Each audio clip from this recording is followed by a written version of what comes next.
Саламатсызбы, урматтуу көрөрман, учурда биз Баткенден түз эфирге чыгып жатабыз. Өзүңүздөргө маалым болгондой эле ушул Баткен облусу Тажикстан жана Өзбекстан республикасынын бир топ айылдары менен канаатташ жайгашкан. Учурда биз ошол Баткен районунун Бозадыр айылындагы турабыз.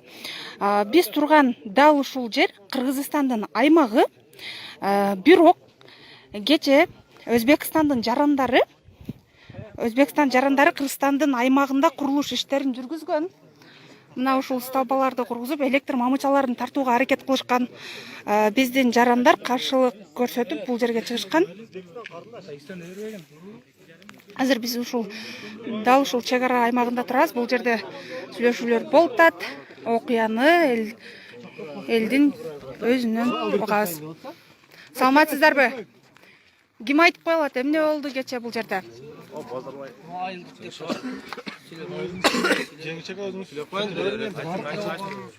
Айтып кое аласыздарбы? Биз түз эфирдебиз. Айылдык кеңештин бирмеси. Эмне үчүн айтуудан баш тартып атасыздар? Түшүндүрүп бере аласыздарбы? Биз түз эфирдебиз. Мен азыр келдим. Кечкинин кет жок элем. Кече окуядан кимдин кабары бар бул жерде? Ким болгон?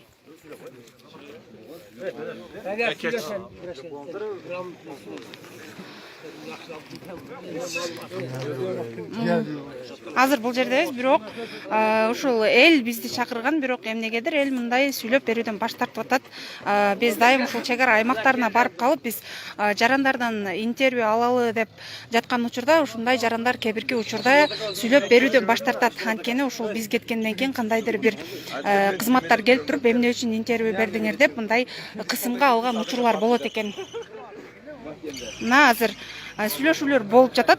Биз келген учурда бул жерде Өзбекстандын жана Кыргызстандын кызматкерлери, тийиштүү кызматкерлери бул жерде сүйлөшүп жаткан, бирок азыр камераны көргөндөн кийин тиги жакка качып кетишти. Азыр бул жерде биз ушул жарандар менен гана турабыз. Саламатсызбы агай? Кечеги окуяны айтып койсоңуз, бул жерде белеңиздер. Эмне качып атасыздар? Айтып берип коюңуздар кечени. Кече эмне болду бул жерде? Эмнеден улам мындай жыйын болуп атат? Биз жыйындын эмеси эң актуалдуу немелер мага столбаларды тургузган. Биздин жолдун 1 метр жээгине, Кыргызстандын аймагына, Кыргызстандын жерине. Ошону бир тажик кыргыз чек арасына үй салып алган. Ошого зым тартып атат. 3 фазалуу ток тартам дейт. Ага 2 фазалуу ток жетпей жатат экен. Ошо столбаны биз кечинде мага Бозадыр айылынын жаштары ал столбаларды алдырдык. 12-де туруп аткан да? Азыр ошол маселени Баткен облусунун жетекчилери келген, военный начальниктери, госрегистрдин начальниктери келген. Ошолор азыр чечебиз деп биз ошого жыйыла турабыз азыр. Ошол пока чечиле элек. Биздин бийлик эмне деп атат? Эмне кадамдарга барат экен? Сиздерге мындай Биздин бийлик азыр Бишкектен күтөбүз дейт. Госрегистрдин начальниги ошону күтүп турабыз пока. Эч нерсе чечилген жок. Биздин жерибиз, могу жакта эле биздин жерибиз. Мына так мазар болгон, бул союз маалда болгон. теректер турган жер, Ооба, теректер турган, бак дарактар турган жер. Бул өзү биздин жер. Негизи. Могу асфальттан ылдыйы алардык ошо турган солдаттардан ылдыйы Өзбекстан. Мягы биздики. Ушу жерди дагы азыр биз өзүбүзгө ала албай жатабыз. Алардын немесинде. Мүрзө боюнча турат ал. Олар иштетет ошону. Ичини бак кылып, мөмөсүн алат, кыскасы. Ошол. Негизи ал жер карта боюнча биздики, Карта боюнча дагы жөн мындай эле мындай караган боюнча эле биздин жер ол. Үлүш бөлүнгөн бойда эле бул жер калмактарга тийген. Ошо бойдон. Анан ошол мүрзөнү ушул өзбек жарандары пайдаланышынан биздин жергиликтүү бийликтин кабары барбы? Билет, биздин айыл өкмөт деле бар деле билет бул жерде. Анан эмне үчүн мындай тезинен чара көрбөй атыптыр? Сиздер себептерин билесиздер мүмкүн? Себептерин билбедик биз. Биздин айыл губернатор башкалардын көз карашын биздин айыл ушул азы бизге Айта бериңиз. Пауза коесуңар да кийин. Биз түз эфирдебиз.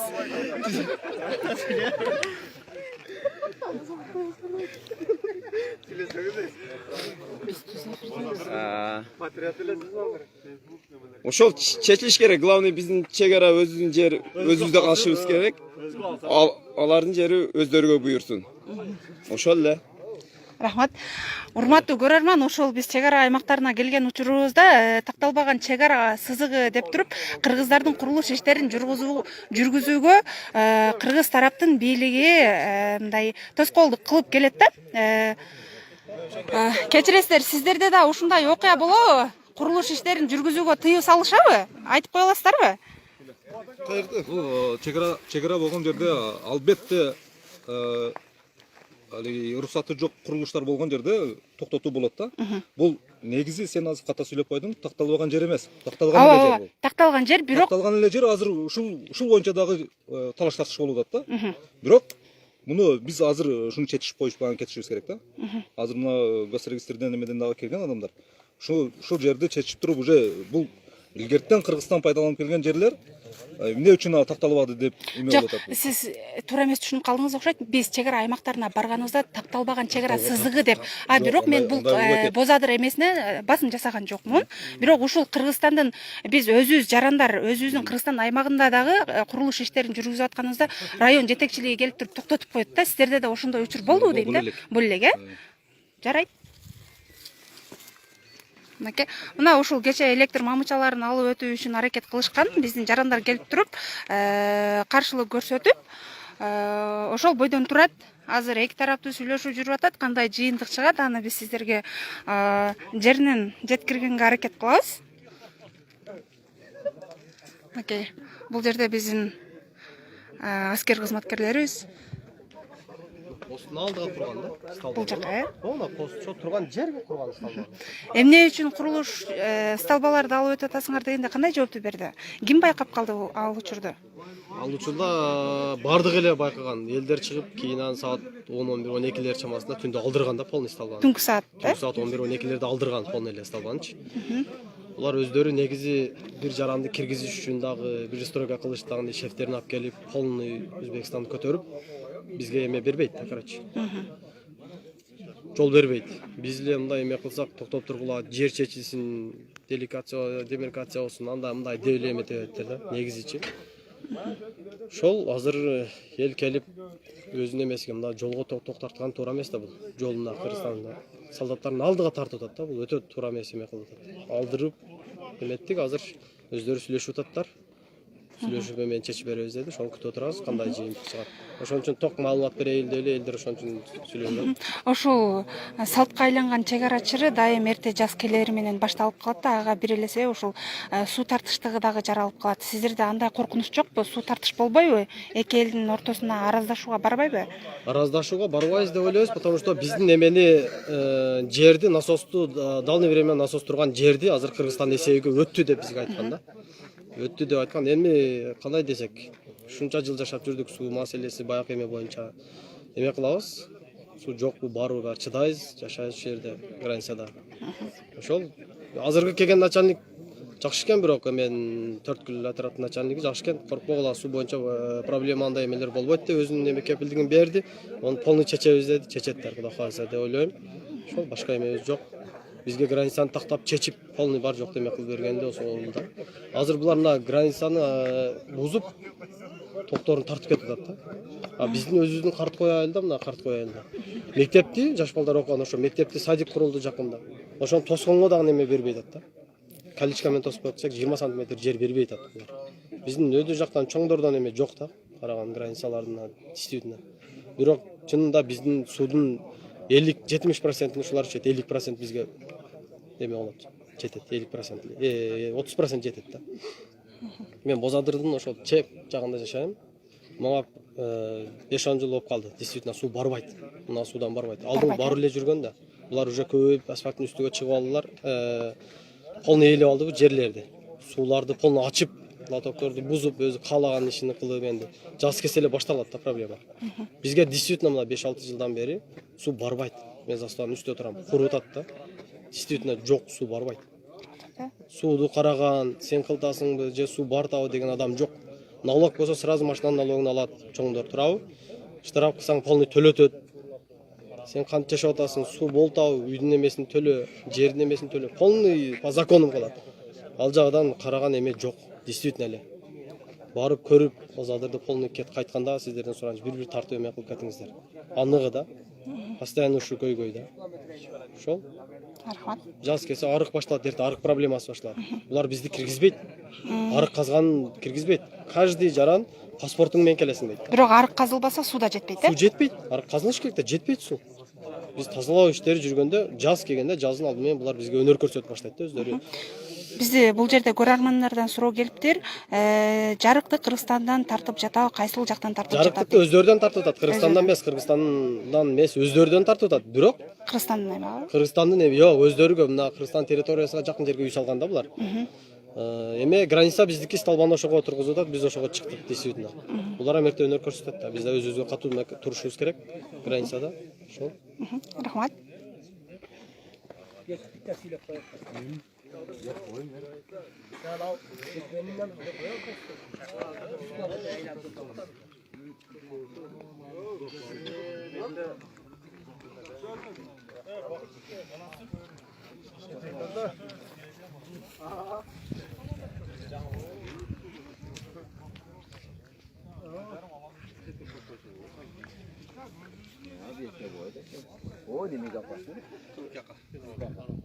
Урматтуу көрөрман, учурда бул жерде азыр сүйлөшүү жүрүп жатат. Азыр сүйлөшүүнүн жыйынтыгын сиздерге жеткирүүгө аракет кылабыз. Temir semirin hep tosbot dedi. Haydi söyle.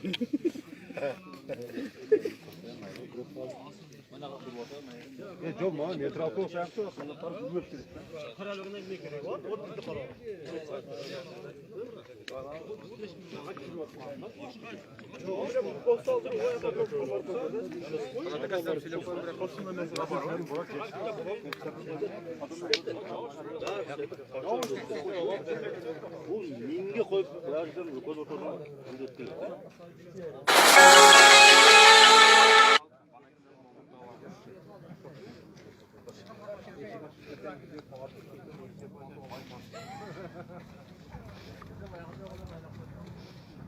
Окей.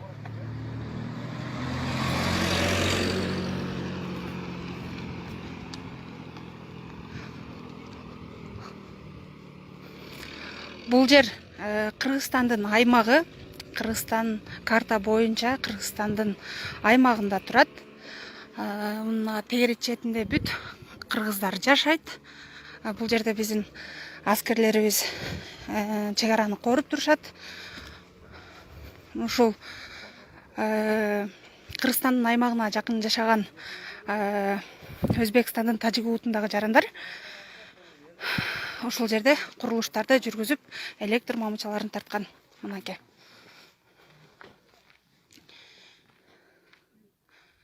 Биздин жарандардын айтымына караганда түнкү саат 11-12 чамасында кыргыз жарандары чыгып, бул электр мамычаларын кайра алдырган.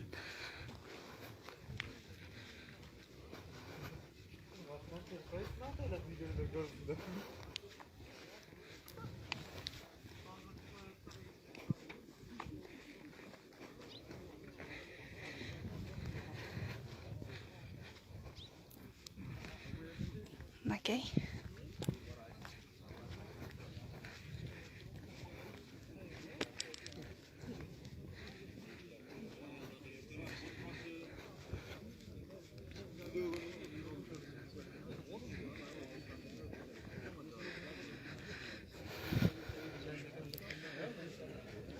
Маалымат үчүн кошумчалай кетсек, өткөнкү жуманын 4-күнү ошол Аксай айылында дагы ошол 35 гектар Кыргызстандын жайыты ошол тажик жарандарынын аскерлери коруп баштаган эле.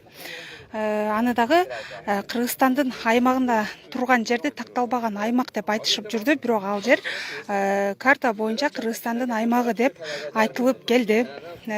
Андан кийин эле көп өтпөй ушул 2 күндөн кийин ушул дагы бир чек ара аймагында ошол тажик тараптар көчөттөрдү отургузуп баштаган. Ал эми бүгүн ошол жуманын 1-күнүндө ушундай окуя орун алып атат. Негизинен ошо маалыматтарга таянсак, ушул чек ара аймагындагы мамилелер ушул эрте жаз келеринде мындай чек ара маселеси курчуй баштайт да. Себеп дегенде жазгы талаа жумуштары башталат, суу тартыштыгы күч алат, анан жазгы талаа жумуштары башталганда сөзсүз түрдө көчөт эгүү башталат да. Ошол учурда ар кандай окуялар орун алып, таш бараң менен ок атышуу менен коштогон учурлар болот.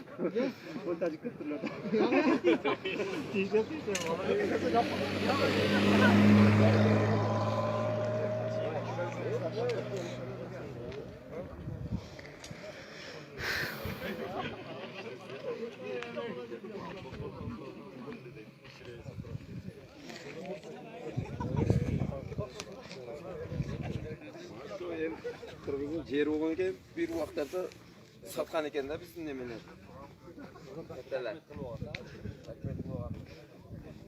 Мынакей кече орнотулган столбалардын дагы бири жарандар тарабынан токтотулган. Мынакей.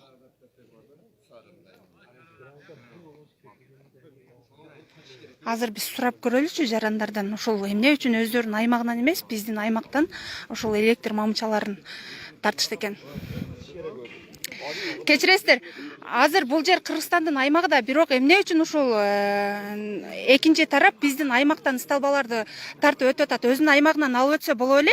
Ага эмне тоскоол болушу мүмкүн? Ошол жерде бирөөсү жашайт да, бир ушул Өзбекстандык ошол эмеси. Жок, өзүнүн аймагынан алып өтсө болот эле да. Болот да ошол. Эл сону талап кылып атат да азыр. Эл талап кылып атат. Эл талап кылса, мына көчүрөксүздөн келген киши биз границаны токтоп берейик, анан кийин деп атат. Биз азыр сонуку карабай муналарды алдырабыз мына жака. Кийин токтогон чакта токтой берсин. Ага биз муну алдырабыз токтогуча эместелбани. Элдин эмеси эле ошол талабы азыр.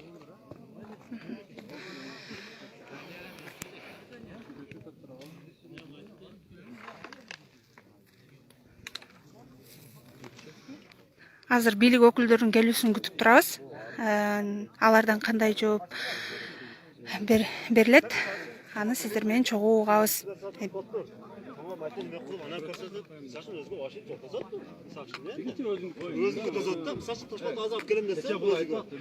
Ток жетпейт а. Ток жетпейт атат. Ошо тоо да просто. Просто граница элеп калыш максатында Ичиге койгон буалдыру чтобы машина сошина өтөт ойт жактуу. Ток жетпейт аттан өтпөсө тегирмен коюлмойт кетет. Десем, жок. Булардын ой максаты просто bu stolbani o'tirib qo'ysa, ilgaridan bizning stolba bo'lgan bu territoriya bizniki deb qisqasi mo'yniga olmaydi-ki. Ошол сиздер айтып атасыздар да, түнкү саат 11-12 чамасында биздин жарандарыбыз өзү ушул столбаларды токтотушкан, иште.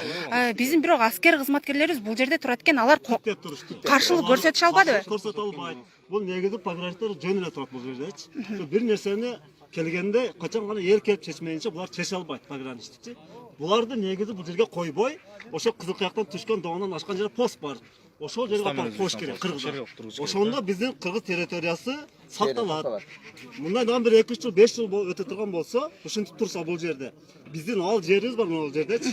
Бир канча десем 4 гектар бул ушундай жер болсо керек. Ал дагы өтүп кетиши мүмкүн да. Ошону неме кылбаш үчүн посту жылдырыш керек ал жака. Доонар жагы. Бул маселени айткансыздарбы жергиликтүү билгенге? Муну баары өзү билип турат. Негизи биздин неме башчылар өздөрү көрүп турушат.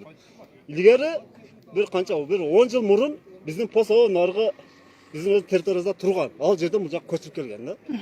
Мунун кереги жок бизге. Чоң айдынча турган. Түшүнүктүү.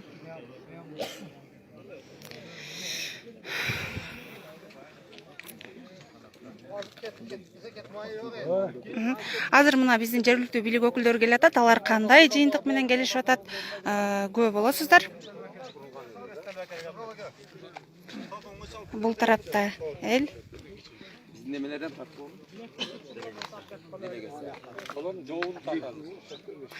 Манас ака, Пышкага алабыз лайф. Булардын ар бир сөзүн.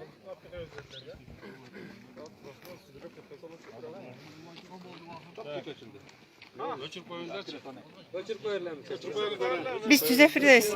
Кереги жок. Биз ар бир мамлекеттин, ар бир үйлөрүнүн өзүнүн секрети болот. Урматтуу көрөрман, бул жактагы эки тараптуу сүйлөшүү кандай чечилгенин биз кечки кабар маалымат программабыздан уга аласыздар. Азыр бул жерде өчүрүү талабы коюлуп жатат, андыктан биз сиздер менен коштошобуз.